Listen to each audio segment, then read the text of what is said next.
Lahore press club کے باہر دن دہاڑے صحافی کا قتل، صحافی حسنین شاہ کو ٹارگٹ کلنگ کا نشانہ بنایا گیا۔ قتل کے حوالے سے پولیس کی تفتیش جاری ہے۔ اسی بارے میں مزید جانتے ہیں نمائندہ 7 نیوز ملک مشتاق سے۔ ملک مشتاق، اپڈیٹ کیجیے۔ جی بالکل، میں اس وقت موجود ہوں لاہور پریس کلب، اور آج انتہائی افسوسناک واقعہ یہاں پر پیش آیا کہ نجی ٹی وی کے کرائم رپورٹر حسنین شاہ کو دن دہاڑے لاہور پریس کلب کے باہر گولیاں مار کر قتل کر دیا گیا۔ 2 نامعلوم موٹر سائیکل سوار آئے جنہوں نے فائرنگ کی۔ اہم بات یہ ہے کہ پریس کلب ہمارا مدر ادارہ ہے، اور یہاں پر ہم روٹین میں آتے ہیں، اور پیغام دینا چاہ رہا ہے کوئی شخص صحافیوں کو آزادی صحافت پر حملہ ہے۔ دیکھیں جی، جہاں تک آزادی صحافت کا معاملہ ہے تو پاکستان کے اندر ماضی میں بھی ہم دیکھتے ہیں، موجودہ بھی حالات یہ آزادی صحافت کی صرف نعرے اور دعوے ہیں۔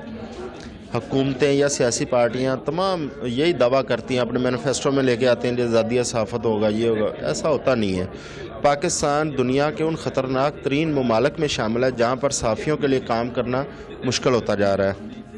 ماضی میں بھی ہمارے بہت سارے ساتھی پاکستان کے مختلف علاقوں میں مرڈر ہوئے، شکار ہوئے دہشت گردی کا، لیکن آج والا واقعہ ایک انوکھا ہے اور انتہائی تشویشناک اور افسوسناک ہے۔ اتنا خطرناک واقعہ کہ دن دہاڑے اسے قتل کر دیا گیا ہے، کیا صحافیوں کی سیکیورٹی کے حوالے سے کیا آئندہ لاہ عمل ہوگا؟ دیکھیں، یہ تو کھلے عام دہشت گردی ہے۔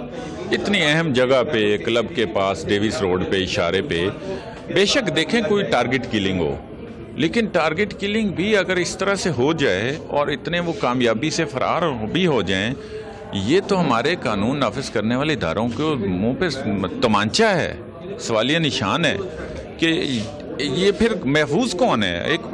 ایک نون صحافی ہے، کرائم رپورٹر ہے۔